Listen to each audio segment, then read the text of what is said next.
নমস্কার, আমি সজল সেন, ফিজিওথেরাপিস্ট।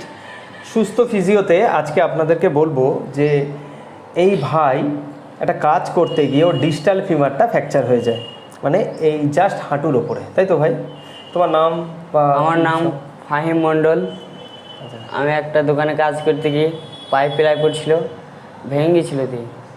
কি কাজ করতে গিয়ে পড়ে যায়? কাজ করতে গিয়ে একটা বার করতে গিয়ে পড়ে গেছিল। ওটা ভিডিও আছে? সিসিটিভি তো সব জায়গায় আছে। আমাকে দিয়ে দিও। ঠিক।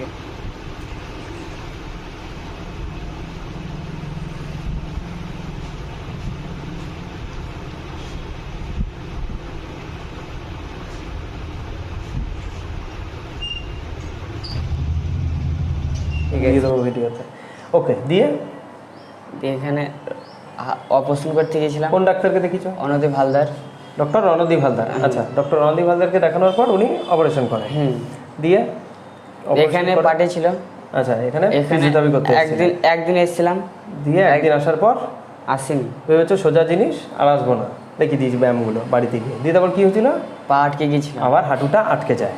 দিয়ে তখন আমি ভাইকে বলি যে ফিজিওথেরাপি যদি কন্টিনিউ না হয় তাহলে কিন্তু যে পারপাসে অপারেশনটা করা সেটা কিন্তু হবে না। তারপরে তুমি আমাদের কাছে ফিজিওথেরাপি করলে। আচ্ছা, ফিজিওথেরাপি করার পর এখন কি করতে পারো? সব কিছু করতে পারি। বাড়িতে গিয়ে সব কাজ করছো তো? দোকানে যাচ্ছ? আচ্ছা, আজকে ভাইয়ের কাছ থেকে একবার পরবর্তীকালে দেখিয়ে দেবো ভিডিওতে যে ও কী করতে পারছে। আমাদের এখানে যত অ্যাক্টিভিটি আছে সবই করছে। বাড়িতে যে অ্যাক্টিভিটি সেগুলোও তো করছো, ওটা তো অসুবিধা হচ্ছে না? উঠ বস সমস্ত কিছু। কোথাও ব্যথা আছে, কিছু আছে? কিচ্ছু নেই তো? সব ঠিক? ঠিক। ওকে, ঠিক আছে। আর কিছু বলবে তুমি সকলকে? যে কোনো অপারেশন হওয়ার পর ফিজিওথেরাপি মাস্ট। সে ডাক্তারবাবু অপারেশন করে দেয়, ডাক্তারবাবুর কাজটা ডাক্তারবাবু হয়ে গেল, কিন্তু ব্যায়াম কিন্তু করতে হবে, তাই তো? ওকে, থ্যাংক ইউ।